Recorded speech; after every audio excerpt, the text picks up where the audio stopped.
नमस्कार प्यारे विद्यार्थियों, एक बिगुल बजा हुआ है फिर से बिहार में असिस्टेंट प्रोफेसर की भर्ती को लेकर। ठीक है ना, बहुत तेजी से इसकी चर्चा हो रही है। अच्छा, ये चर्चा अभी नहीं हो रही है, यह चर्चा पिछले 1.5-2 साल से लगातार चल रही है। अब इस चर्चा को और तेज कर दिया गया है क्योंकि सरकार की ऐसी मंशा लग रही है कि असिस्टेंट प्रोफेसर की भर्ती अब हो जाएगी। 2 बार तो यह परीक्षा हो चुकी है, तीसरी बार हो सकता है इसका मौका बने, क्योंकि यह परीक्षा बहुत रेयर है। ठीक है ना, हाँ, once in a blue moon type की ये परीक्षा है, तो इसलिए हमारी क्यूरियोसिटी बढ़ जाती है कि भाई क्या होने वाला है, हो जाए तो अच्छा है। क्यों?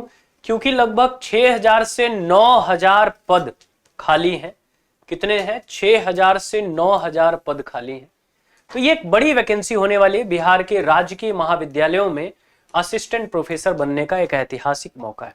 ठीक है ना, दशकों में एक बार ऐसा मौका आता है। मैं इसलिए कह रहा हूं क्योंकि बिहार है तो बाहर है, सब कुछ संभव है। इधर हालांकि बिहार ने सबको आश्चर्यचकित कर दिया है अपने भर्तियों के माध्यम से। TRE 1, TRE 2, TRE 3, अब TRE 4 भी आ रहा है। तो अब लग रहा है कि एक बार फिर से यहां व्यवस्था ट्रैक पर आ रही है और उसी ट्रैक पर एक और प्लेटफॉर्म, एक और स्टेशन जुड़ सकता है जो आपका असिस्टेंट प्रोफेसर को लेकर आने वाला है। सवाल यह है कि असिस्टेंट प्रोफेसर की भर्ती तो आएगी, लेकिन उसके पहले क्या? तो आपको पता है कि असिस्टेंट प्रोफेसर बनने के लिए UGC नेट क्वालिफाई करना जरूरी है। ठीक है ना, लेकिन बिहार में एक और पड़ाव है जो आपको पार करना होता है। वो क्या है? BTET, जिसको आप बेट बोलते हैं, बिहार एलिजिबिलिटी टेस्ट आप बोलते हैं, वह भी आपको पास करना होगा। BET, Bihar eligibility test. अब देखिए, अगर आप UGC नेट क्वालिफाई नहीं है और आपकी PhD नहीं है तो आपके लिए अवसर सीमित हो जाते हैं।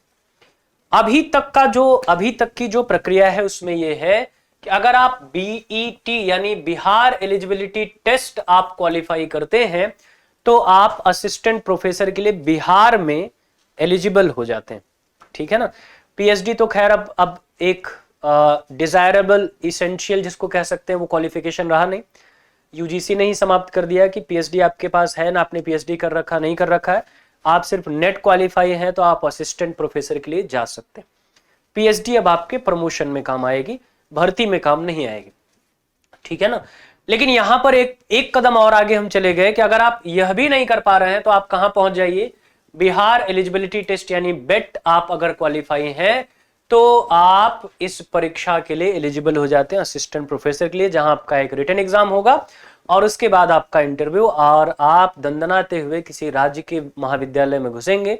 बच्चे मासा प्रणाम करते हुए आपको सलामी देंगे और आप ठाठ से पढ़ाएंगे, अपने ज्ञान का संपूर्ण प्रदर्शन करेंगे। ठीक है ना, अगर आपने BET यानी बिहार एलिजिबिलिटी टेस्ट पास कर रखा है तो। आइए इसके बारे में कुछ और जानकारी निकालते हैं कि आपकी योग्यता क्या होनी चाहिए। तो अगर आप जनरल कैटेगरी से हैं, अनरिजर्व कैटेगरी से हैं, तो मास्टर्स में आपके पास 55% होना चाहिए। अगर है तो आप योग्य हैं। आरक्षित कैटेगरी से हैं तो 50% होना चाहिए, आप योग्य हैं। लेकिन अगर आप अपीयरिंग स्टूडेंट हैं तो आपकी डिग्री पूरी होनी चाहिए, आप योग्य नहीं। बड़ा सवाल आ रहा था जब से इस चर्चा चल रही थी कि क्या अपीयरिंग कैंडिडेट जाएंगे। अपीयरिंग कैंडिडेट नहीं जाएंगे, आपकी डिग्री कंप्लीट होनी चाहिए।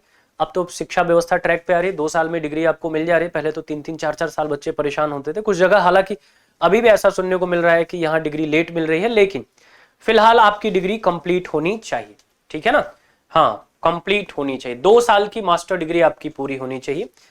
और चूंकि इसकी संभावना सेकेंड हाफ में, इस साल के सेकेंड हाफ में है, तो मई जून तक भी आपकी डिग्री अगर कंप्लीट हो रही है तो आप एलिजिबल हो जाएंगे, उसमें कोई दिक्कत नहीं। अब सवाल यह है कि इसका भौगोलिक लाभ क्या है? क्या अन्य राज्यों के विद्यार्थी भी आवेदन कर सकते हैं? तो अभी तक तो एकदम क्लियर है कि किसी भी स्टेट के कैंडिडेट जो है वह इसके लिए एलिजिबल है। बस आपको ध्यान क्या रखना होगा, जो बिहार के निवासी हैं वो अपनी संबंधित श्रेणी जनरल, OBC, SC, ST के तहत जो भी आरक्षण होगा उसका पूरा लाभ लेंगे। EWS वगैरह जो भी लगेगा उसका पूरा लाभ लेंगे। लेकिन अन्य राज्यों के उम्मीदवार यहां आकर जनरल कैटेगरी में ही फाइट करेंगे। यह हर जगह होता है, इसमें कुछ नया नहीं। आप अपने स्टेट के बाहर जाते हैं तो आप जनरल कैटेगरी में ही काउंट होते हैं। अगर आप स्टेट वाइज वैकेंसी देख रहे हैं तो सेंट्रल वैकेंसी में यह नियम अलग है, लेकिन अगर आप स्टेट वाइज वैकेंसी देख रहे हैं तो अपने स्टेट से बाहर जाते ही आप क्या हो जाएंगे, आप जनरल कैटेगरी में काउंट होने लगेंगे। ठीक है ना, तो बम्पर मौका है, बम्पर वैकेंसी है, एकदम डट कर इस बार अपनी सफलता सुनिश्चित करिए। शिक्षा के क्षेत्र में यह बहुत तेजी से आगे बढ़ रहा है यह राज्य, और उम्मीद है कि एक बड़ी वैकेंसी हमको देखने को मिलेगी। अभी तक का क्या इसका पैटर्न रहा अभी तक, वैसे तो फाइनल वैकेंसी जब आ जाएगी तो हो सकता है कुछ परिवर्तन हमको देखने को मिल जाए। जैसे अभी चर्चा चल रही है कि 160 क्वेश्चन और 40 नंबर का इंटरव्यू, ऐसा भी हो जाए आगे चल के जब असिस्टेंट प्रोफेसर के लिए जाएंगे, तो हो सकता है कि इसको पूरी तरीके से उसी पैटर्न पे कर दें। लेकिन अभी इसका पैटर्न जो बीईटी का, बिहार एलिजिबिलिटी टेस्ट का, वो तो असिस्टेंट प्रोफेसर के लिए हो गया। अभी जो बीईटी का पैटर्न है, बिहार एलिजिबिलिटी टेस्ट का पैटर्न है, वो एकदम यूजीसी के पैटर्न पर है, यूजीसी नेट के पैटर्न पर है। असिस्टेंट प्रोफेसर वाला अलग है, वहां तो इंटरव्यू भी आपका होगा। लेकिन अगर हम सिर्फ बीईटी की बात करें तो यह पूरी तरीके से यूजीसी नेट के पैटर्न पर काम कर रहा है, जिसमें पेपर 1 जो कि आपका 10 यूनिट लेकर आएगा, 50 प्रश्न 100 अंक। अब आप जानते हैं कि यूजीसी नेट में भी सेम पैटर्न है, कुछ नया नहीं है। पेपर 2 जो आपका मुख्य विषय होगा, यह भी 10 यूनिट लेकर आएगा, 100 क्वेश्चन 200 अंक के, यानी टोटल कितने 300 अंक आपको मिलेंगे। 150 प्रश्न, एक क्वेश्चन सही करने पर 2 अंक आपको मिलेगा। अभी तक तो यही परीक्षा पैटर्न इस पर आया हुआ है, एकदम पूरा यूजीसी नेट पर आधारित है। समय आपको 3 घंटे इसमें मिलने वाले हैं। कितने? 3 घंटे का समय आपको मिलने वाला है। अब इसमें स्कोर की बात करें, चूंकि ऑफलाइन मोड में है तो एक तो हेडक समाप्त हुआ। ऑफलाइन मोड में परीक्षा ज्यादा आसानी से आप देते हैं, क्वेश्चन वगैरह पढ़ने में आसानी। ऑनलाइन मोड में क्या होता है, कई बार क्वेश्चन ऊपर चला गया, ऑप्शंस नीचे हैं, तो हम हेक्टिक हो जाते हैं थोड़ा सा। ऑफलाइन मोड हमारे लिए ज्यादा कन्वीनियंट होता है। तो यह परीक्षा सीबीटी मोड में नहीं है, पेन एंड पेपर यानी ओएमआर मोड में आयोजित होने की संभावना है। सही करेंगे 2 अंक आपको मिल जाएगा, ठीक है ना, जैसे ही सही करेंगे 2 अंक मिल जाएगा। लेकिन गलत करेंगे तो कोई नंबर नहीं कट रहा है, क्योंकि निगेटिव मार्किंग की व्यवस्था नहीं है। अब चूंकि निगेटिव मार्किंग की व्यवस्था नहीं है तो फिर 150 में 150, फिर हम सारे क्वेश्चन अटेम्प्ट क्यों ना करें, क्योंकि अगर सही हुआ तो मिलेगा, नहीं सही हुआ तो जाएगा कुछ नहीं। यहां खोने का डर नहीं, पाने की ही संभावना है, खोने का डर नहीं है। इसलिए 150 में 150 आप अटेम्प्ट कर सकते हैं, कहीं कोई दिक्कत नहीं है। माइनस मार्किंग की कोई व्यवस्था नहीं है, ध्यान रखिएगा। अब इसके पाठ्यक्रम के बारे में बात करें। अच्छा, जैसे यूजीसी नेट में क्या है, 80+ सब्जेक्ट है। इन्होंने कहा कि भाई 80+ सब्जेक्ट बहुत बड़ा सिलेबस हो रहा है, भाई ये नहीं करेंगे। एक काम करते हैं, ले आओ तो इसको थोड़ा सा समराइज करते हैं। तो जैसे एक ही पैटर्न पर जो विषय हैं, वो 2-3 जो उनके पैटर्न है, 2-3 जो उनकी ब्रांचेस हैं, उनको एक कर दो, एक विषय बना दो, ठीक है ना। तो इन्होंने 80 विषयों को घोल के 52 सब्जेक्ट में कन्वर्ट कर दिया, तो दायरा भी सीमित हो गया 52। अब जैसे उदाहरण के लिए समझिए, जैसे अलाइड विषय है तो इनको क्या कर दिया, एक कर, जैसे लिंग्विस्टिक्स एमए से किया, एमए कंपैरेटिव लिटरेचर किया, एमए ट्रांसलेशन स्टडीज किया, तीनों को मिलाकर इन्होंने इंग्लिश की कैटेगरी रख दिया। ऐसे ही संस्कृत साहित्य हो गया या अप्लाइड मॉडर्न हिस्ट्री हो गया, इनको भी क्या कर दिया, ऐसे एक कर दिया। तो काम आसान हो गया। आपकी ब्रांच कोई भी हो, मुख्य विषय से संबंधित ही आपसे क्वेश्चन, यानी आपको मुख्य विषय में जोड़ दिया जाएगा। कई बार विद्यार्थी सोचते हैं सर हमारा तो ये अप्लाइड है, हमारा तो ये है, हमने तो ये वाला ब्रांच पढ़ रखा है, तो क्या हम जाएंगे, हमने तो लिंग्विस्टिक्स ही पढ़ रखा है।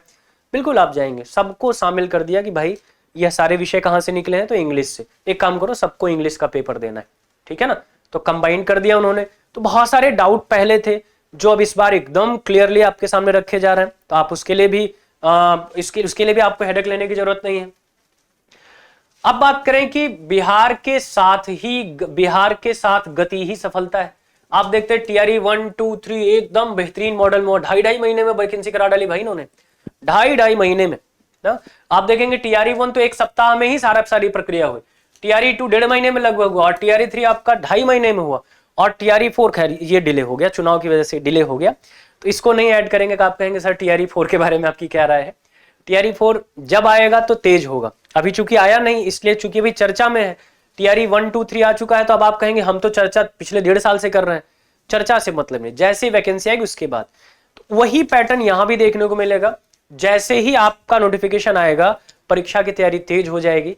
इसलिए ये सोचकर कि जब नोटिफिकेशन आएगा तब तैयारी करेंगे, मुझे लगता है कि यह स्मार्ट मूव नहीं होगा। आपको अभी से लगना पड़ेगा, अभी से आप लगेंगे तभी आप बेहतर कर पाएंगे, ठीक है ना। अभी से अगर आप लग गए तो आप जरूर बेहतर करेंगे, इसलिए बिल्कुल भी समय मत गंवाइए, क्योंकि ये लगभग मान के चलिए कि अगस्त, सितंबर, अक्टूबर ये परीक्षा होने वाली है।